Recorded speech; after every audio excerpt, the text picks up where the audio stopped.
Monsieur le Président du jury, honorable juré, estimable confrère de la partie adverse, chère assistance, bonsoir. Nous sommes ici ce soir pour débattre d'un fait social, la zombification.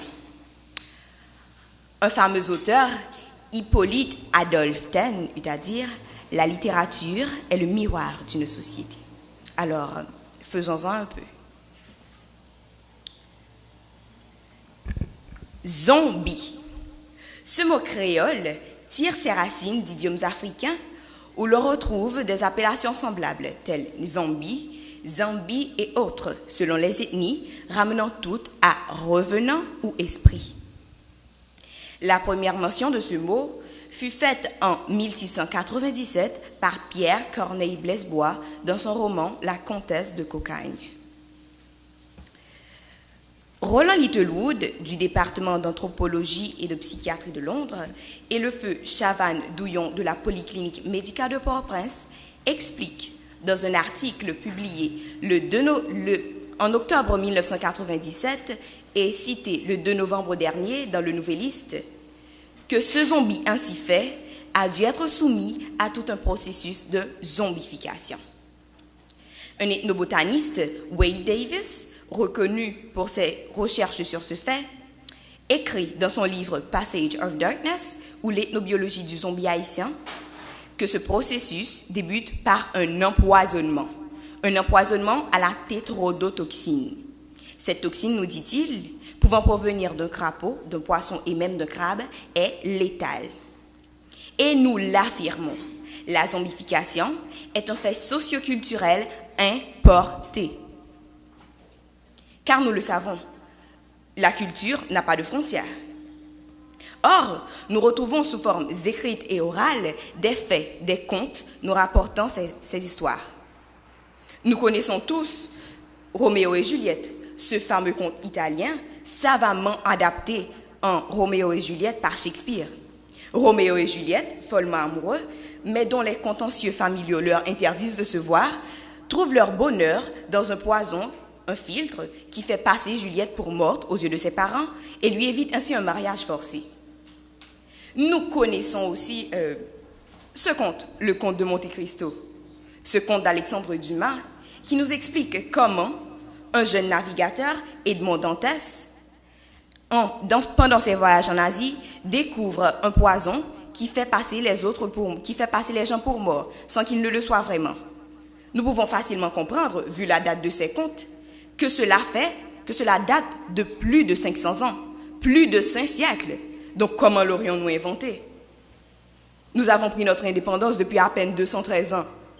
Nous n'aurions donc pas pu. Et donc non. Nous avons un autre exemple. Notre code pénal haïtien, typique copie de celui français, qui dans son 246e article établit des bases légales pour la pénalisation de la zombification. Et je lis pour vous. Article 246 de la loi du 27 octobre 1864 est qualifié empoisonnement tout attentat à la vie d'une personne par l'effet de substances qui peuvent donner la mort plus ou moins proprement, de quelque manière que ces substances aient été employées ou administrées, et quelles qu'en aient été les suites.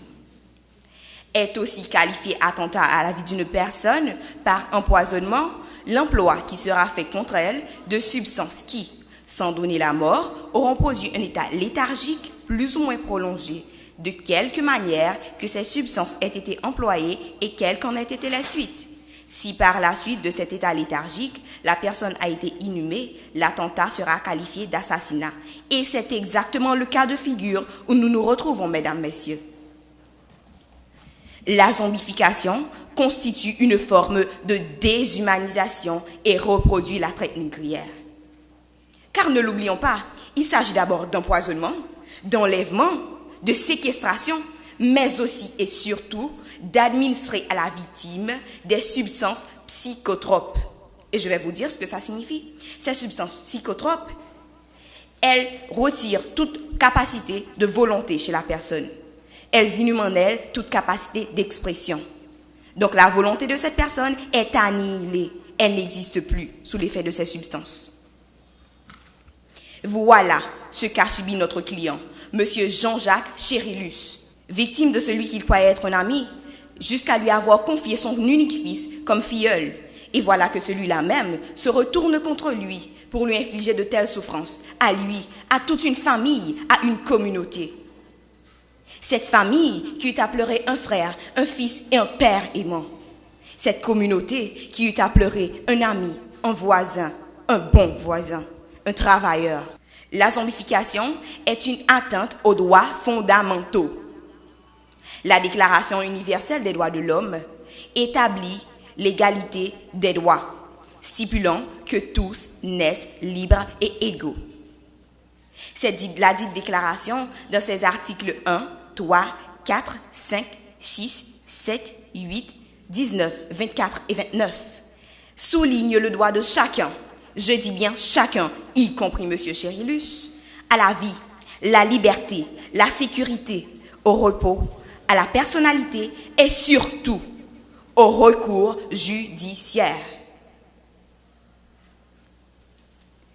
Fort de ce qui précède, la partie demanderesse demande aux membres du jury de condamner M. Zoffet à 1 million de gourdes de dommages et intérêts. Ce sera justice. Merci.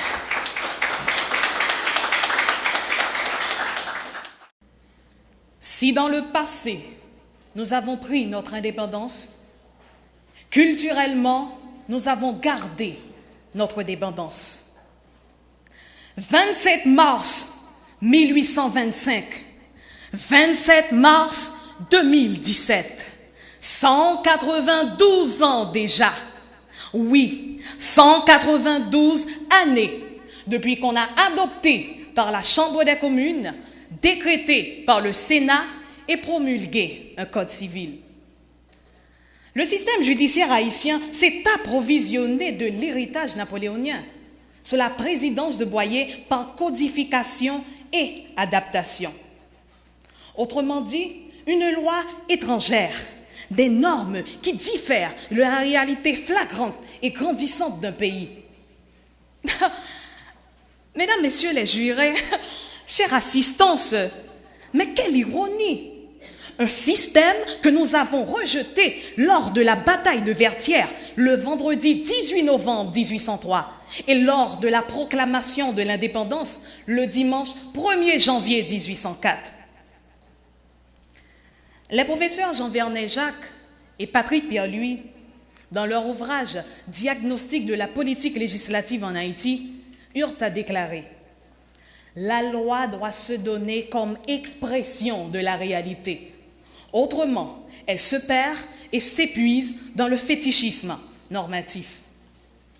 Ubi societas, ibi ius. Telle société, telle loi. »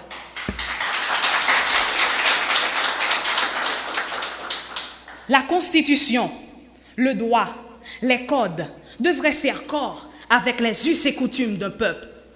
Ce qui n'est pas le cas d'Haïti, nous en sommes bien conscients.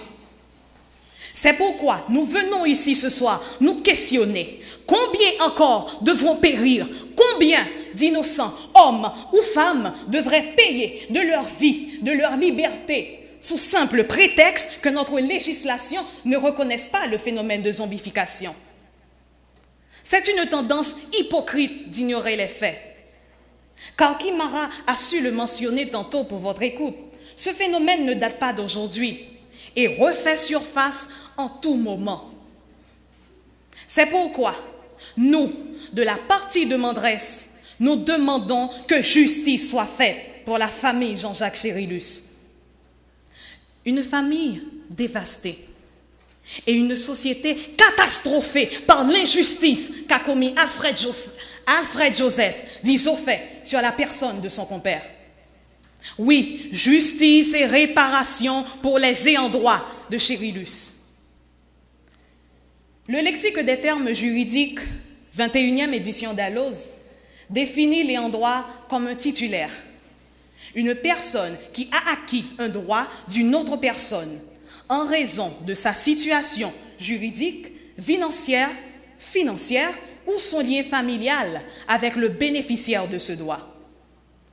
Et au regard de l'article 50 du Code d'instruction criminelle, corroboré par l'article 1168 et 1169 du Code civil, nous venons justement vous prouver notre légitimité dans cette poursuite.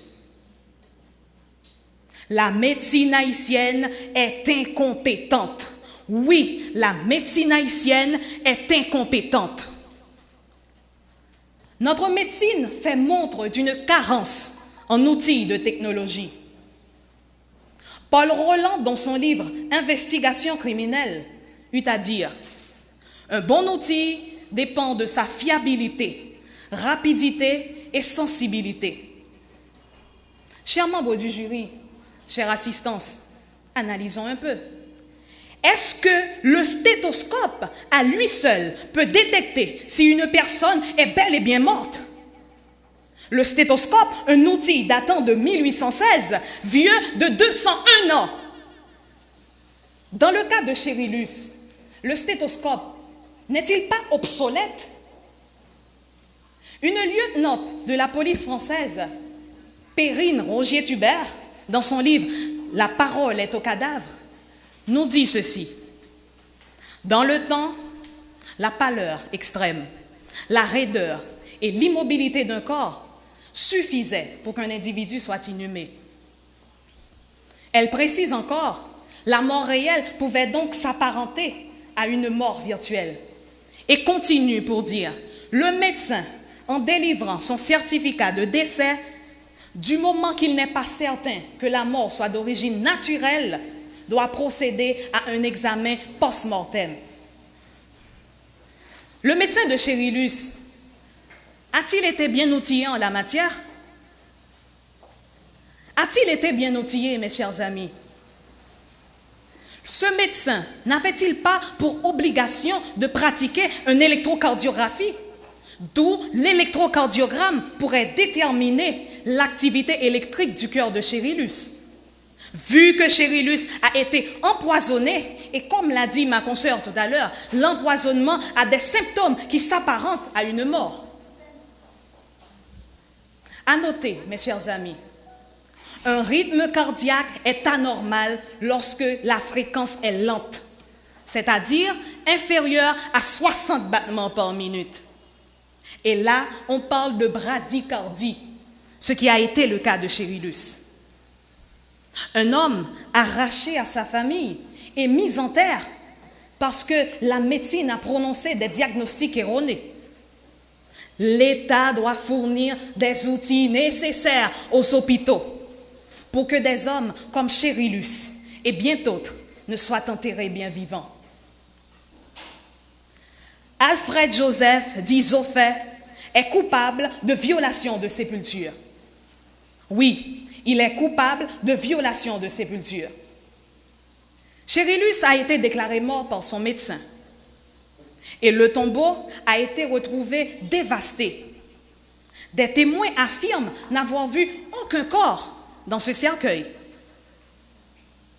Edmond Locard, dans un principe qu'il expose, eut à dire « L'idée repose sur le fait qu'un agent infracteur, lorsqu'il laisse les lieux de l'infraction, il laisse des traces de son passage et emporte avec lui des éléments qui détermineront sa présence et son action sur la scène de crime. »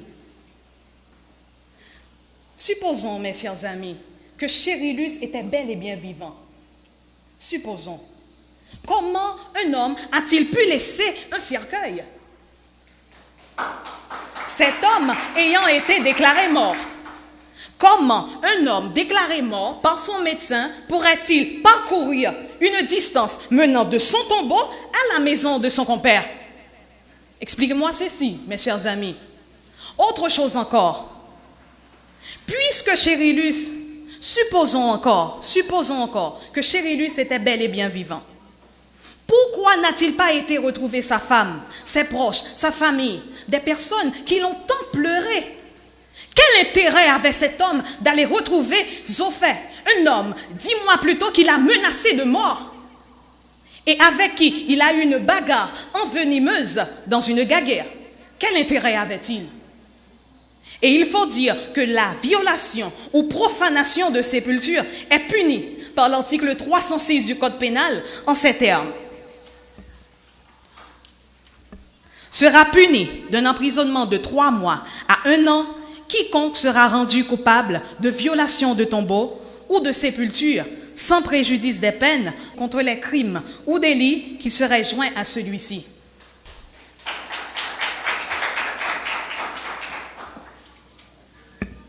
Je conclus en disant, en prononçant mon dernier argument. Chérillus a été victime d'un enlèvement. Et oui, cet homme a été victime d'un enlèvement. Montesquieu, dans De l'esprit des lois, nous dit, les lois, la liberté est le droit de faire ce que les lois permettent. La loi a-t-il permis à Zophée d'enlever cet homme? Est-ce que la loi permet l'enlèvement? Chérillus a été retrouvé chez Zophée, qui plus est, enfermé et isolé dans une maisonnette dans son arrière-cour. Que faisait-il à cet endroit? Pourquoi était-il enfermé? Et s'il s'était rendu de par lui-même chez son compère, pourquoi rester en catimini dans l'arrière-cour d'une maison? Pourquoi, mes chers amis? Le petit vocabulaire juridique de Gérard Cornu définit l'enlèvement comme le fait de déplacer, soit par fraude ou par violence, des personnes de l'endroit où elles se trouvaient. Et à noter, mes chers amis, 6 témoins auditionnés par le juge ont déclaré avoir vu Chérillus dans son cercueil à ses funérailles. Et 6 mois après, le voilà retrouvé chez Zophée. Par quel miracle? On se le demande.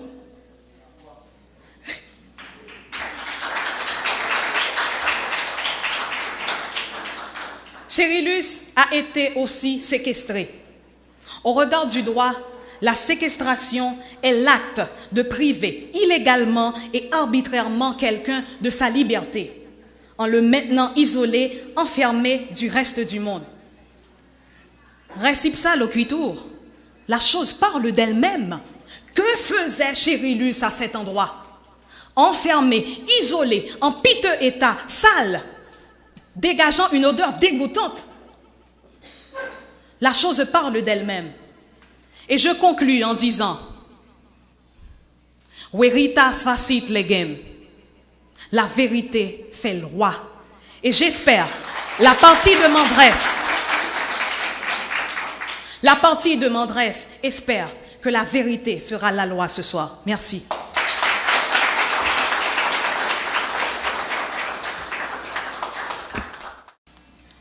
Honorable jury, cher auditoire,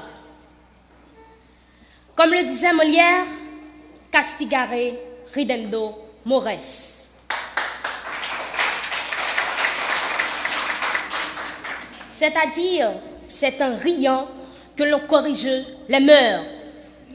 Nous, la partie défendresse, révolutionnons les dires en disant, c'est en plaidant que nous corrigerons les mœurs.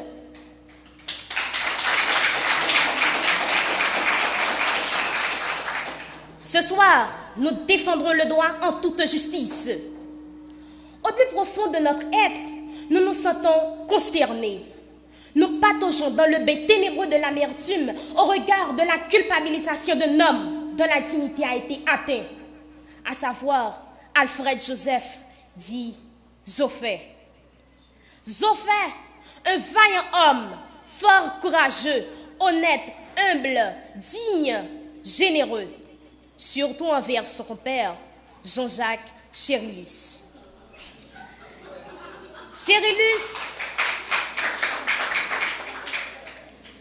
Chérillus et Zophée étaient tant qu'un poisson crasé dans le bouillon pour devenir ensuite tant qu'un lait à citron.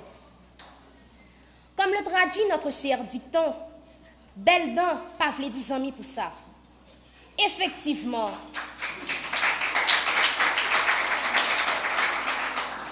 Cyrillus feignait l'amitié de son compère pour ensuite faciliter après sa mort que Zophée hérite du titre de malfecteur. Et ceci, un malfecteur de la pire espèce. Et oui, Jean-Jacques Cyrillus, un malfrat, un traître, un ponarnière, un malhonnête, un rusé, un bandit en bachal, qui dans son agonie eut le culot de faire reposer sa misérable mort sur les épaules de son compère.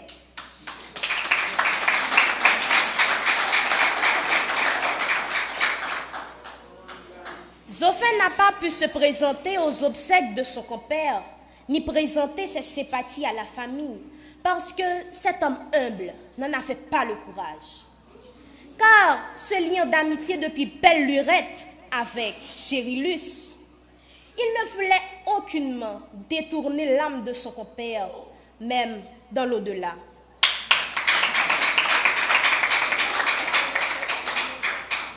Cependant, il doit être permis à tous d'être informés sur 3 faits incontestables. Premièrement, Cyrillus souffrait d'hypertension artérielle. L'hypertension artérielle est définie selon le dictionnaire Larousse comme une augmentation de la tension artérielle. Deuxièmement, avant sa mort, Cyrillus se gavait d'une boisson fortement alcoolisée, à savoir le rhum faignant, dit rhum fin de 22.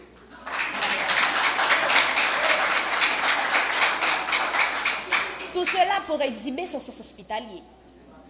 Troisièmement, Cyrillus prenait de nouveaux médicaments pour pallier à sa maladie. Nouveaux médicaments faits maison qui pourraient être l'essence même de sa mort, pour ne répéter que son médecin traitant. Partant de ces faits, la partie défendresse affirme qu'Alfred Joseph dit Zophée est un innocent. Il est bel et bien innocent. Parce qu'on accuse Zophée d'avoir empoisonné son compère. Cependant, on ne peut avancer les preuves qui attestent indubitablement qu'il s'agit d'un empoisonnement. Encore moins l'identité du poison n'a été révélée. Ensuite, on parle d'une soi-disant maisonnette interdite de Zophée. C'est une maison interdite qui lui avait été interdite par son arrière-grand-père. Même en possédant les clés, alors Zophée n'a jamais pu oser mettre les pieds à l'intérieur de cette maisonnette. Donc, est-ce que Zoreille qu'on pilon pas ses têtes?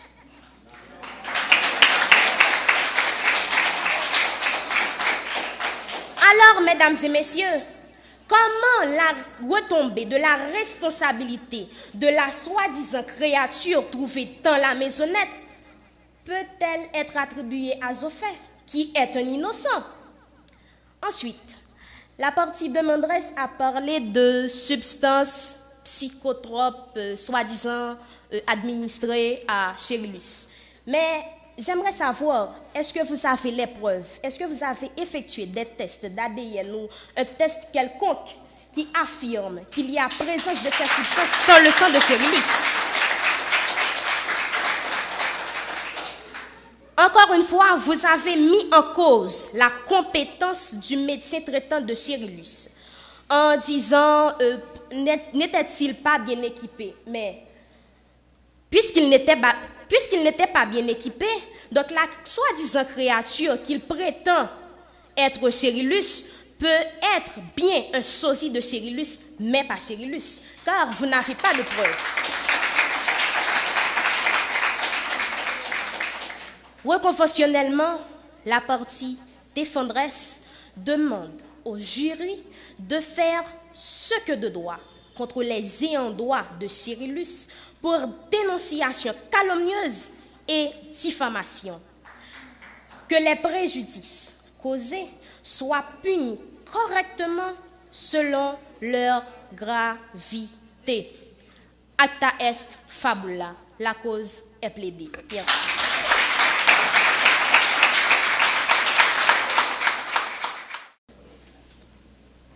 Très distingués membres du jury, sélect auditoire, éminent avocat débatteur de la partie adverse, bonsoir. Contradicteur, je vous dis bonsoir. Bonsoir. Il suppose de répondre, puisqu'on est en train de faire la loi, on est en train de parler de la loi. Ils disent, supposons que M. Chérillus n'était pas mort. La loi pénale est d'application stricte. On ne suppose pas.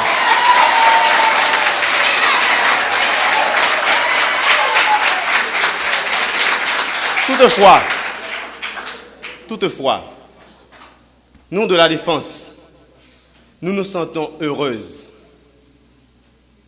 de mettre notre science au service d'un pauvre paysan, à savoir Alfred Joseph, alias Zoffé.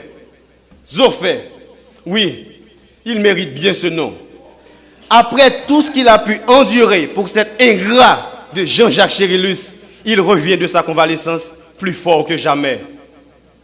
Jean-Jacques Chérillus, nous nommons, nous va détourner la route. Que son âme repose en paix.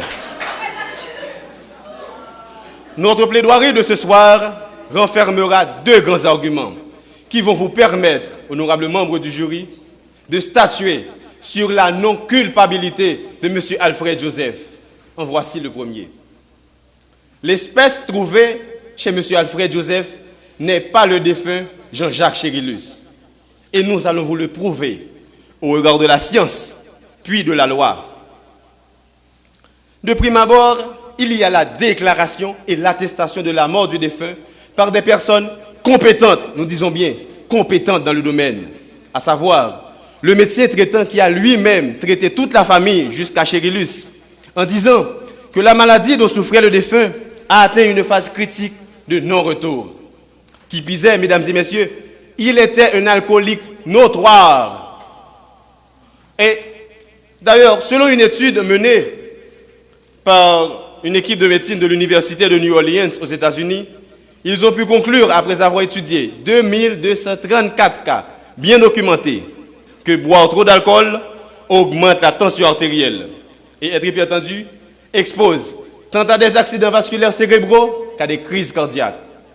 Tout ça pour vous dire, chers membres du jury, que M. Chérillus est mort seulement pour n'avoir pas su mesurer son insatiabilité alcoolique.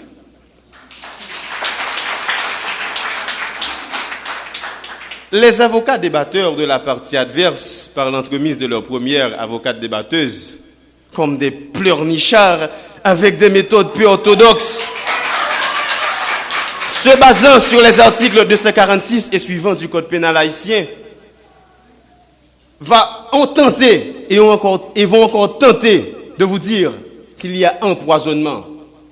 L'éminent juriste français, Jean Pradel, dans son livre « Droit pénal spécial », écrit « L'empoisonnement est l'une des infractions qui fait le plus peur, car le plus souvent, elle est commise par l'un des familiers de la victime. » Or, vous venez de l'entendre, la relation existante entre ces deux personnes était longtemps, bien longtemps rompue avant la mort de ce dernier. Alors, dites-moi, au regard de ce qu'a dit Jean Pradel, comment Alfred Joseph pourrait-il empoisonner ce dernier? Et vous venez de le dire vous-même, il a lui-même empêché ces pauvres enfants d'aller voir leurs parrains. Comment pourrait-il? Mais fort heureusement, notre consoeur Marie-Myrta Gentil vient de les mettre au défi de prouver que M. Alfred ait une quelconque chose à voir avec la mort du défunt. Monsieur le membre du jury, le cas qui est par devant vous n'a rien, absolument rien à voir avec un empoisonnement. D'autre part, les funérailles ont été chantées par un officier assermenté. Donc, comment se fait-il que ce même officier, qui a lui-même prié pour que l'âme du défunt se repose en paix, puisse venir aujourd'hui et dire que c'est le même défunt qu'il a lui-même chanté ses obsèques il y a 6 mois. 6 mois, mes amis. Et encore, qu'en est-il des fossoyeurs?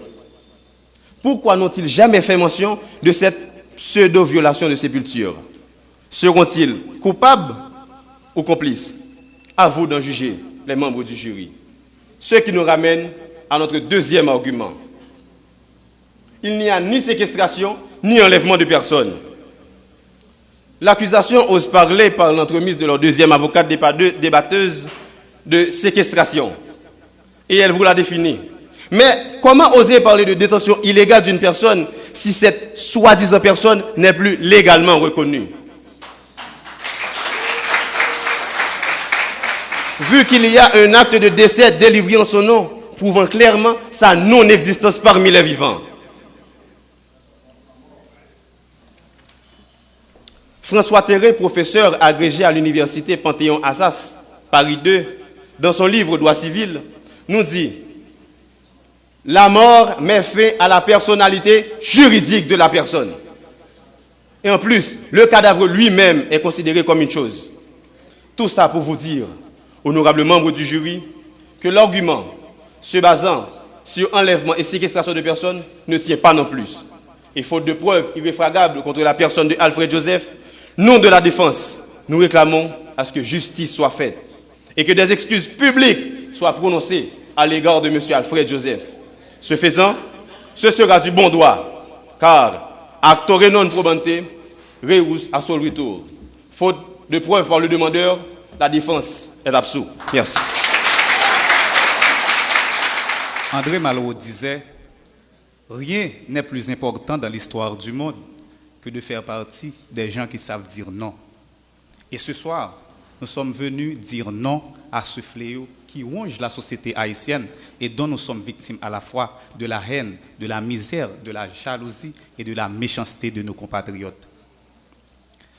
L'acte perpétré par Zoffé sur la personne de Jean-Jacques Chérillus s'incarne en d'insoutenables visions d'horreur.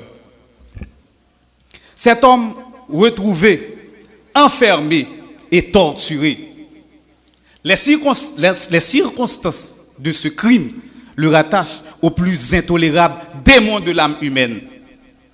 Et devant tant de barbarie, nous sommes venus déterminés à ce que cela cesse.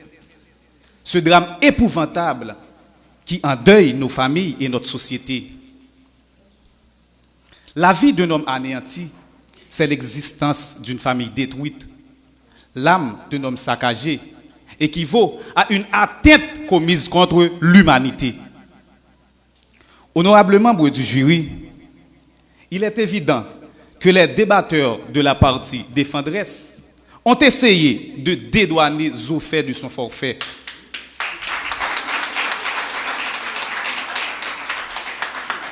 Mais ils ne peuvent pas expliquer le fait que Jacques Chérillus, qui a été déclaré mort par les médecins et enterré au vu et au su de tous, a été retrouvé bien vivant, enfermé dans la maisonnette secrète de Zoffé et que seul ce dernier détenait les clés. On ne peut nier une telle évidence. C'est une situation de fait. Le fait que sa femme, ses amis, ses voisins, l'acclameur public, tous ont déclaré que c'est effectivement ce même Chérillus qui a été enterré il y a de cela 6 mois. Chérillus s'est lui-même présenté. Il a identifié sa femme et sa famille, tout en révélant des secrets intimes auxquels seule sa femme et sa famille pouvaient être au courant. Et comme les débatteurs de la partie adverse disent qu'il ne s'agit pas effectivement de Chérillus, faisant appel à leur probité intellectuelle, qu'ils viennent ici maintenant nous dire quelle est l'identité de cet homme. Et que vient chercher cet homme enfermé dans la maisonnette secrète ou interdite de Zoffé.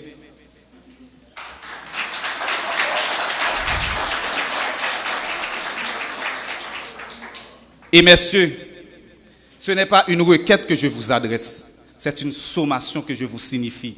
De venir ici maintenant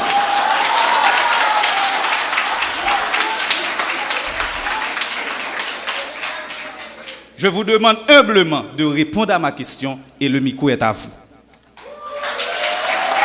Distingués membres du jury, select auditoire, Alfred Joseph alias Zoffé et Jean-Jacques Chérulus étaient un modèle d'amitié indéfectible dans leur communauté de la plaine des Carottes.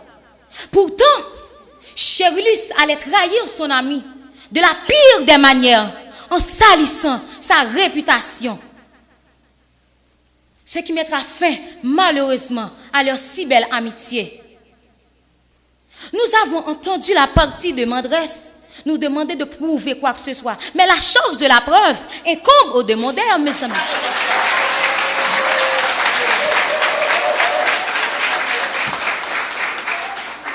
Mesdames et messieurs, selon le psychologue Jean Montbouquet, le décès d'un proche est l'un des événements les plus pénibles de la vie.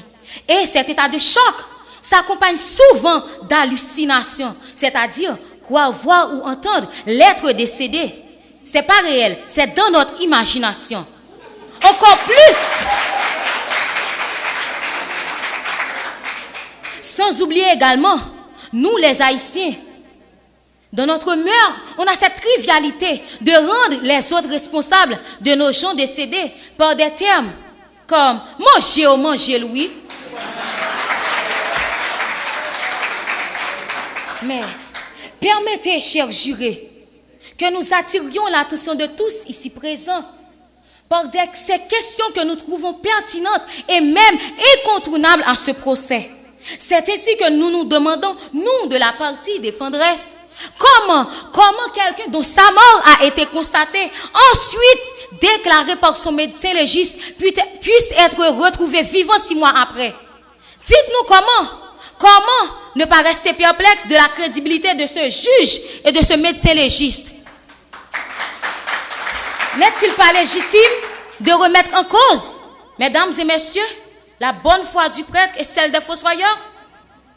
Nous, de la défense, nous compatissons avec la famille du défunt.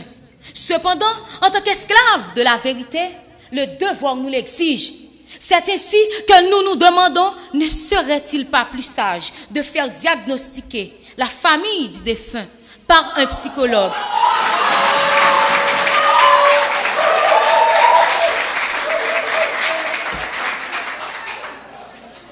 Chers jurés, souvenez-vous que la justice ne vit pas de commérage, mais de preuves. C'est à la partie demanderesse de prouver que l'espèce, disons, trouvée dans la maisonnette est Chérulus. Et pour clore notre plaidoirie, nous aimerions savoir s'il existe un texte juridique dans notre législation qui mentionne littéralement le mot zombie ou relatif à la zombification.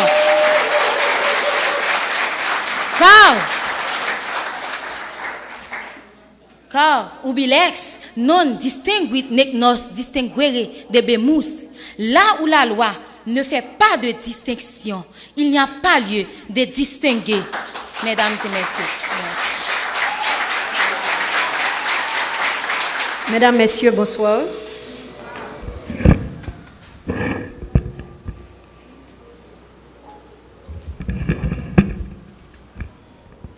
Tout à l'heure, Tati, Marie-Myrta Gentil, a commencé avec ce proverbe.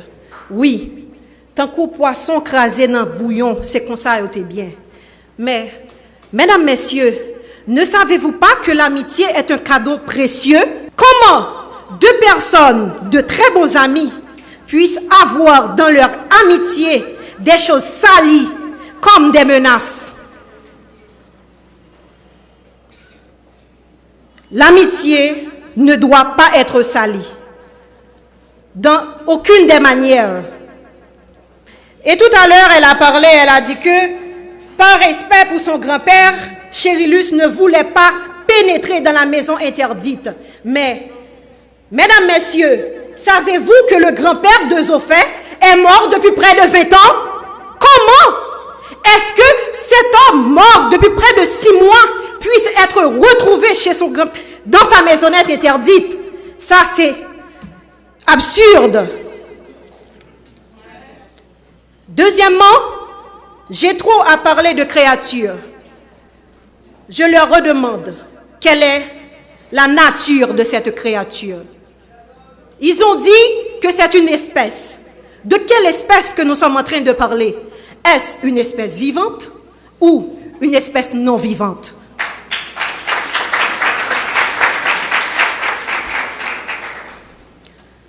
Comme on dit toujours, à trop se défendre, on s'accuse.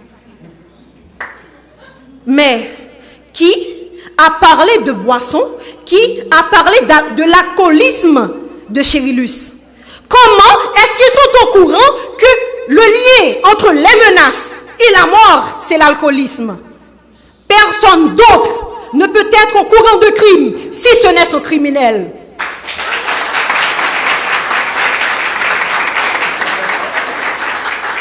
Et son crime, malheureusement, il se croyait un crime parfait, n'est pas parfait. C'est un crime imparfait.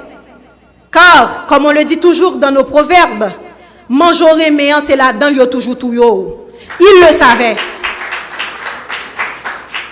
Ils le savaient et ils ont profité de l'alcoolisme, car c'est eux qui l'ont affirmé. Dans son alcoolisme, ils l'ont tué. Excusez-moi, je suis un petit peu méchante cet après-midi.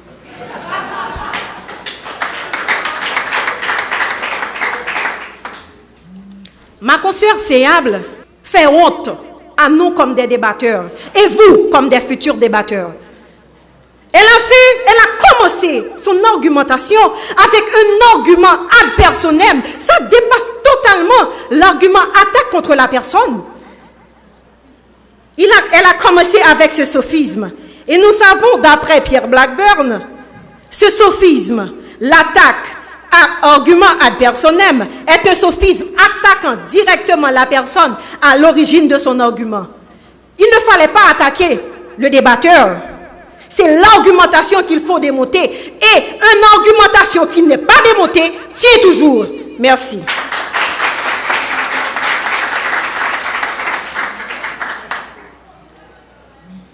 Mesdames, Messieurs les jurés, très chère assistance, la partie demanderesse revient à la charge pour vous présenter sa dernière plaidoirie sur la responsabilité de Zophé dans cette affaire. Comment, en tant qu'être humain, ne pas décrier cette cruauté glaciale? Comment afficher cette attitude négationniste à l'égard d'une société qui est régulièrement saccagée par des faits? Oui, des faits totalement incroyables pour les étrangers, mais indéniablement vrais pour les Haïtiens. Comment se fermer les yeux, se boucher les oreilles et déclarer que cette affaire n'est pas de la compétence de cette cour? Ou encore qu'il existe un vide juridique en cette matière? Je tiens déjà à vous mettre en garde contre leurs arguments qui seront émaillés de sophismes de plus, le sophisme de la preuve par l'ignorance. Pierre Blackburn, dans son ouvrage « La logique de l'argumentation », le présente comme étant une manœuvre déloyale de l'orateur lorsque ce dernier prétend qu'une chose est vraie parce qu'il n'a pas été démontré qu'elle était fausse. Mais que peut-on tirer de l'ignorance, sinon que l'ignorance elle-même? Ils vous diront aussi qu'il n'y a pas de peine sans texte, ni de crime sans loi. Ils argueront qu'une personne ne peut pas être à la fois vivante et morte. Mais, mes chers confrères, le jury vous dira lors de sa délibération que juge est appelé à trancher, même en l'absence d'une loi.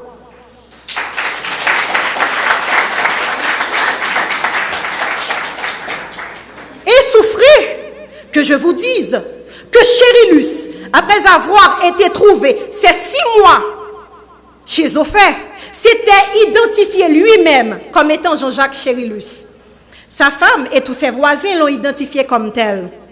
Sur quoi se base-t-il pour affirmer que ce n'est pas Chérillus? Sur quoi se base-t-il pour affirmer que la personne trouvée chez Zophé est une créature indéfinie? Madame, Messieurs de la Cour, les latins disaient « Reius in excipiendo fit actor ». Le défendeur qui soulève une exception devient ipso facto demandeur de cette exception. Ce qui entraîne maintenant que s'ils maintiennent toujours que la personne, que la créature humaine, que l'être humain trouvé chez Zophé n'est pas Chérillus, alors qu'ils aient la décence de décliner pour la Cour, premièrement, l'identité de cette personne, deuxièmement, de préciser quelle est la nature de cette personne, ou, suivant leur thème, de leur espèce.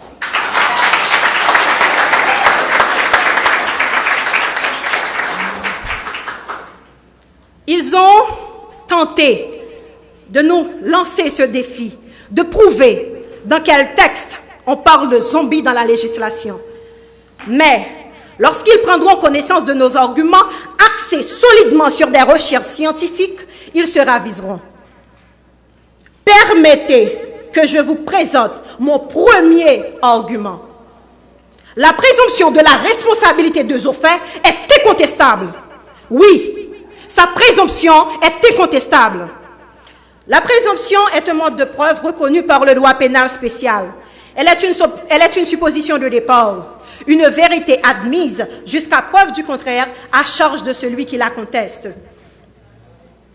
Et d'après Jean-Claude Soyer, dans son ouvrage intitulé « Droit pénal et procédure pénale », quand l'accusation se trouve en situation de ne pouvoir rapporter directement des preuves, elle peut recourir à des présomptions défavorables à la personne poursuivie.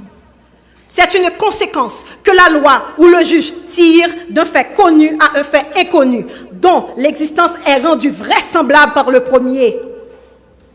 Et dans notre cas d'espèce, nous avons beaucoup plus que de simples suppositions de départ.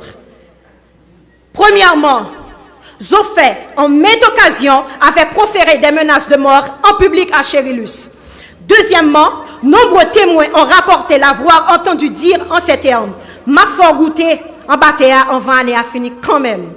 Troisièmement, l'amené n'a pas touché à sa fin, que Chérillus est mort dans des circonstances non élucidées. Quatrièmement, en tant que compère et voisin, il ne s'était jamais présenté chez Zophé.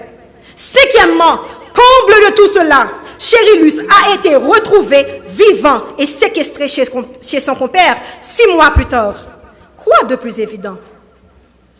Messieurs et dames les jurés, très chers auditoires, après avoir établi les présomptions indémontables et défavorables à Zophé, permettez que je vous surprenne avec ce nouveau argument.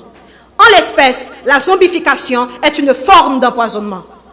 L'empoisonnement est une infraction étudiée par le droit pénal spécial et dispose de 3 éléments constitutifs, moral, matériel et légal. L'élément matériel, comme le confirme Béatrice Clément dans son ouvrage « Droit pénal spécial », se manifeste par l'administration de substances mortelles et de quelque manière que ces substances aient été administrées ou employées, le plus souvent à l'insu d'une personne vivante, soit par voie buccale, dans les cas d'alcoolisme, ou cutanée, etc. En l'état actuel de la chose, de la science, il n'y a que la tétrodotoxine pouvant transformer une personne en zombie. La zombification est scientifique et c'est aussi une forme d'empoisonnement. Quant à l'élément moral, l'intention de tuer suppose d'une part le caractère volontaire de l'administration de la substance et d'autre part la connaissance du caractère mortel de la substance. En l'espèce, Zophé, en plus d'informer sa victime en public de son intention, mais encore, il l'a matérialisée. Et la preuve de son forfait, c'est la découverte du malheureux Chérillus dans la maisonnette de Zophé, dont lui seul, je le redis, dont lui seul avait les clés. Concernant l'élément légal, le 3e alinéa de l'article 246 du Code pénal parle de la zombification. Précise, l'empoisonnement est un attentat à la vie d'une personne par l'effet de substances qui peuvent donner la mort, plus ou moins promptement, de quelque manière que ces substances aient été employées ou administrées et quelles qu'en aient été les suites. Mesdames, Messieurs, la zombification est purement scientifique. Mesdames, Messieurs, voici mon avant-dernier argument. La zombification est une forme de traite d'être humain. Oui, c'est une forme de traite d'être humain. L'Interpol définit la traite d'êtres humains comme une forme de criminalité transnationale organisée, assimilable à de l'esclavage moderne, qui rapporte des milliards de dollars. Les malfectés, dans le bon sens du terme du créole, les malfectés ne pratiquent pas la zombification seulement par intention criminelle ou revancharde, mais surtout par des intentions commerciales.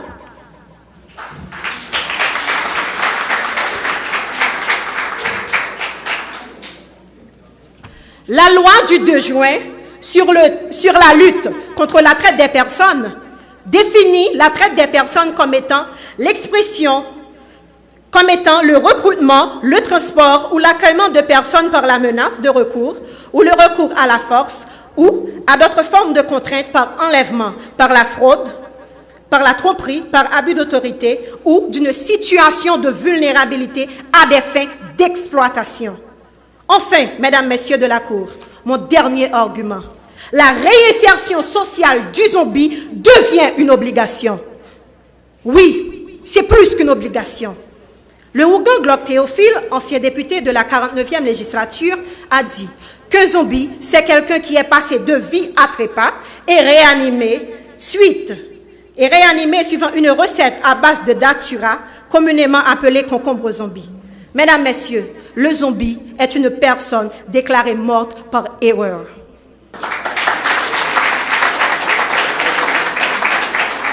Son acte de décès, rédigé sur des constatations erronées, doit être annulé, ce qui permettra à l'État de les réinsérer dans notre société.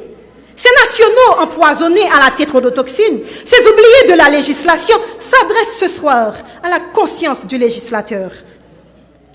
Il faut un droit plus dynamique, plus adapté à notre réalité sociale. Serait-ce par paresse ou par dénégation de notre propre réalité sociale qu'aucun texte jusqu'à présent condamnant d'une part ces malfrats et d'autre part accompagnant ces victimes? La partie demanderesse demande au jury ce soir d'admettre, comme l'a si bien fait remarquer Christelle Innocent, que le bon médecin mal outillé a fait un mauvais diagnostic. Il n'a pas pu détecter que la victime était plutôt en état léthargique et non biologiquement morte. Déclarer que l'acte de décès doit être nul et d'une nullité absolue, car il a été rédigé sous la couverture de rapports expertal erronés. Troisièmement, permettre à Chérillus de recouvrer son identité initiale vu qu'il n'était pas biologiquement mort. Quatrièmement, reconnaître en se basant sur les articles 293 et suivants du Code pénal haïtien qu'en l'espèce, il y a lieu de parler d'enlèvement suivi de séquestration de personnes vu que Chérillus était bien vivant. Cinquièmement, reconnaître que Chérillus, en plus d'avoir été exploité et séquestré, a été également victime de trafic de traite de personnes. Cette infraction, la traite de personnes, est prévue et punie par les articles 1.1 et 11 de la dite loi du 2 juin 2014. Condamner enfin aux faits à 1 million de gourdes de dédommagement, selon les vœux des articles 1168 et 1169 du Code civil haïtien. Mesdames, messieurs de la Cour, la décision que vous allez rendre ce soir ne concerne pas seulement Chérillus ainsi que sa famille, mais des légions de familles haïtiennes qui souffrent depuis trop longtemps. Et nous pouvons citer, en nous basant sur quelques articles parus dans le Novelis, Clervius Narcisse, Nataguette Joseph, les Iliane Félidor, les Siliane dans le nord, Adlécéide dans le nord-est, etc.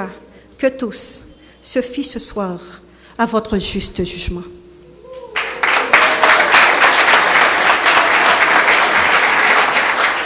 Laissez les morts ensevelir les morts.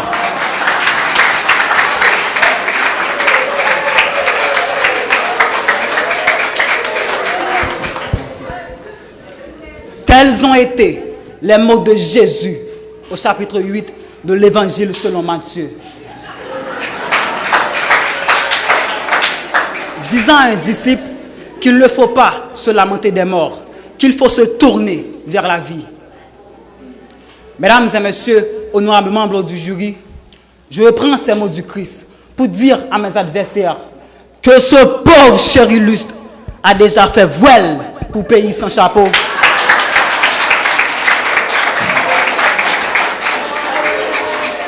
Il est temps maintenant de le laisser reposer en paix.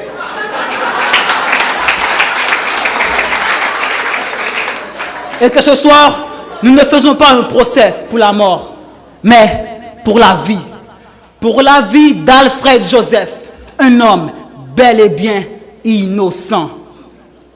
La vie, la mort, deux extrémités de la courbe existentielle sont séparées par une ligne si fine.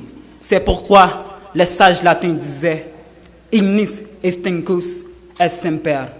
La vie est un flambeau toujours prêt à s'éteindre.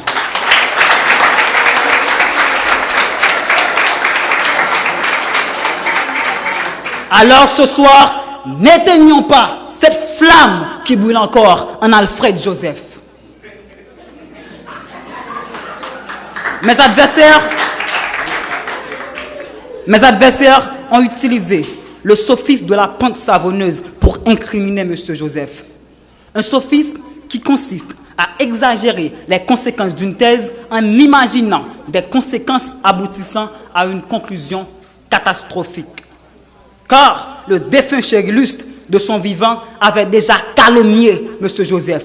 Il l'avait étiqueté de malfecteur de la zone. Comme il s'est malfecteur, depuis mon mourir, c'est l'équipe boutuelle.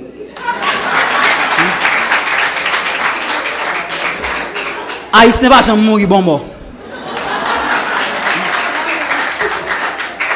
Ils veulent condamner le pauvre convalescent sans offert. Mais le condamner pourquoi, mesdames et messieurs?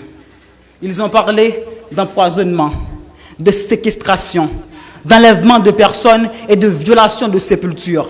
Des concepts qui sont en totale inadéquation avec cette affaire.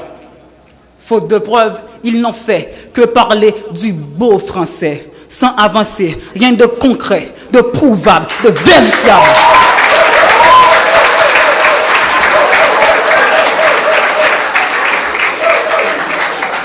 Et maintenant, il espère gagner gain de cause.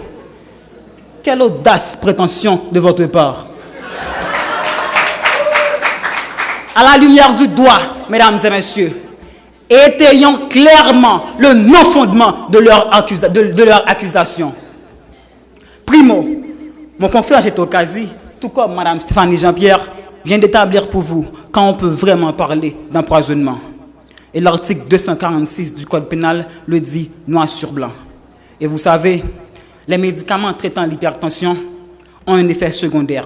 Ils provoquent des crises d'asthme, ce qui peut bien être la vraie cause de la mort de M. Chérillustre. Alors, comment, mesdames et messieurs, peut-on parler d'empoisonnement s'il n'y avait pas eu une expertise médicale pratiquée sur le cadavre de Chérillustre?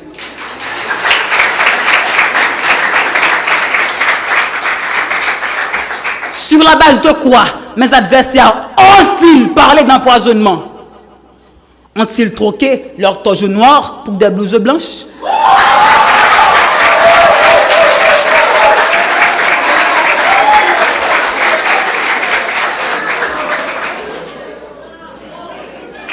Êtes-vous des médecins légistes, des généralistes? Secundo, enlèvement de personnes. L'infraction s'explique par elle-même. Enlèvement de personnes. Or, ici, personne n'a été enlevé.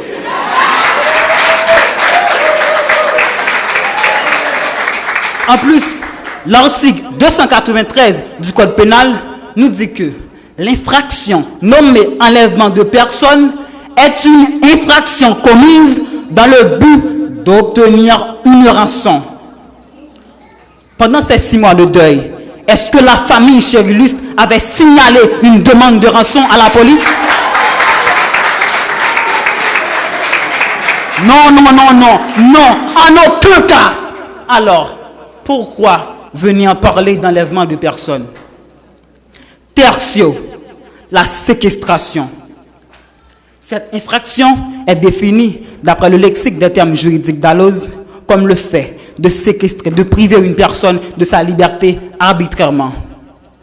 Remarquez bien, mesdames et messieurs, que le point commun de ces différentes infractions, c'est la personne. Or, ici, je le répète, personne n'a été séquestré, encore moins cher illustre, car il est mort.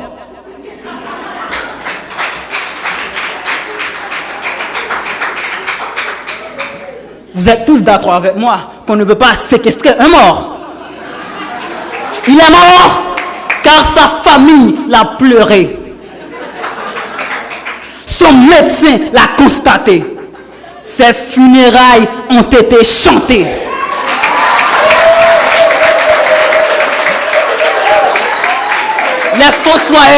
Les fossoyeurs l'ont enterré. Et le plus important encore, son acte de décès l'a attesté.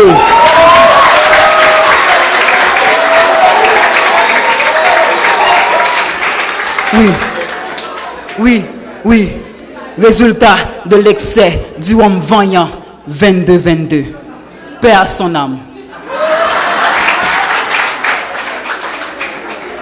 Distingués membres du jury, avant de désintégrer pièce par pièce la dernière accusation, j'aimerais vous signaler de la totale incohérence qu'il y a dans leur argumentation. S'ils parlent de violation de sépulture, c'est qu'ils admettent déjà qu'il y a eu un mort. S'il y a eu mort, pourquoi maintenant venir parler, déblatérer des choses comme séquestration et enlèvement de personnes si la personne en question est déjà morte?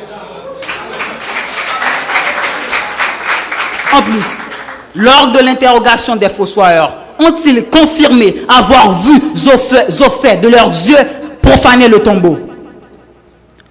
Les chefs d'accusation ne coïncident pas.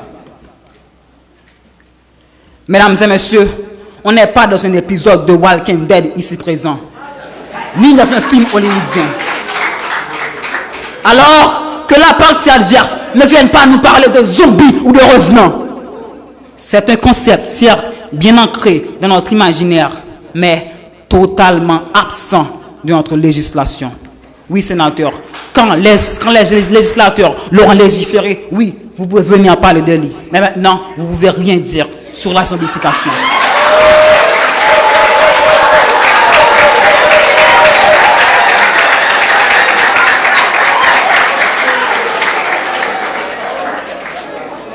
Comme vient de le dire ma consoeur Seab, ubi lex non distinguit, nec nos distinguere debemos. On ne distingue pas quand la loi ne distingue pas. Le droit, c'est le droit dans toute sa plénitude du terme. Alors, on ne doit ni ajouter, ni enlever ce qui n'a pas été dit pour servir ses intérêts, comme vient de le faire mes consoeurs en interprétant l'article 246 à leur manière. Oui, vous avez raison. Ubi societas, ubi ius. Mais dura lex sed lex.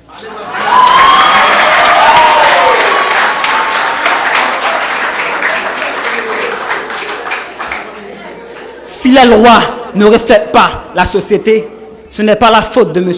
Alfred Joseph, mais plutôt des législateurs. Pardonnez-moi, monsieur le sénateur, mais c'est la faute des législateurs. Nous, de la partie défenderesse, nous réaffirmons que M. Alfred Joseph n'a rien à voir avec la mort de M. Cherilus. Et que cet homoncule, cette espèce humanoïde retrouvée dans la maisonnette n'est en aucun cas le défunt Cherilus.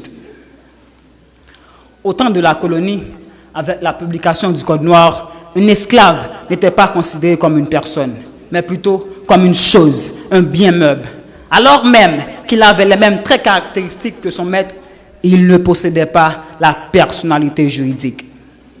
C'est pour ainsi dire, mesdames et messieurs, que posséder une tête, des bras, des membres et tout ne font pas de vous une personne.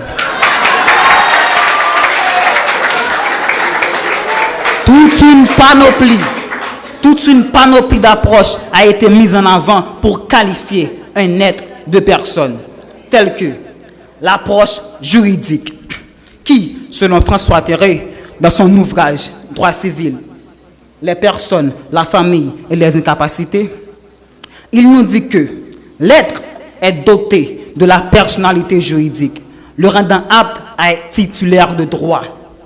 Cette personnalité, débutée à la naissance et qui prend fin à la mort, comme dans le cas de Chérilus, dispose la personne d'un nom, d'une nationalité et d'un statut légal dans la société.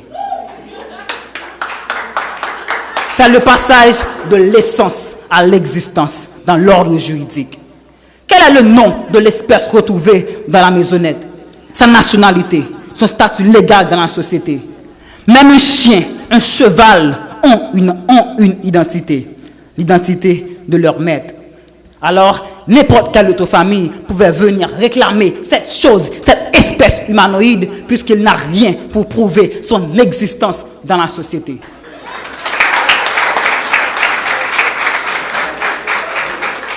La deuxième approche, élaborée par Parménide, Saint Thomas d'Aquin et Martin Heidegger, est l'approche ontologique. Beaucoup plus philosophique, elle suppose que l'être, en tant que personne, a la capacité ontologique de se connaître soi-même et de se reconnaître à travers les autres. Donc, la conscience de son existence, c'est ce qui donne sens à son essence.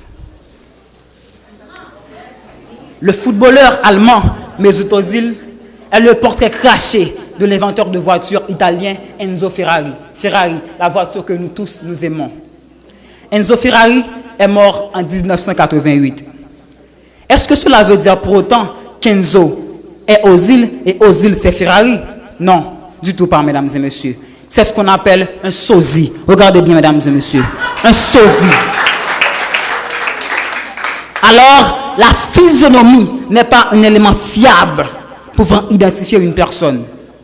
Ce qui nous amène à notre dernière approche, qui est l'approche génétique. La science nous a toujours dit que génétiquement, nous sommes tous uniques. Chaque individu a son propre code génétique. Si c'est ainsi, Chérilus aussi devrait être comme ça. Alors, si Chérilus, si cette espèce-là est bien Monsieur Chérilus, je mets au défi la partie adverse de prouver à partir des tests ADN que c'est vraiment lui. S'ils parviennent, mesdames et messieurs, tout comme Ponce Pilate, je me laverai les mains de cette affaire.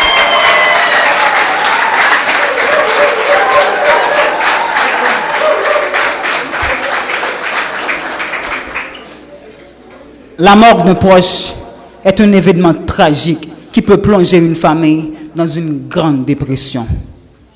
Ma mère est morte en janvier dernier. Je comprends ce que ça veut dire de perdre un père, une mère.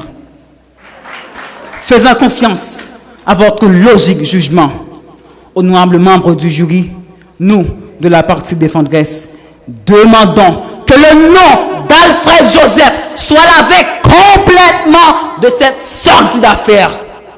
Ainsi, la justice continuera à triompher. Merci.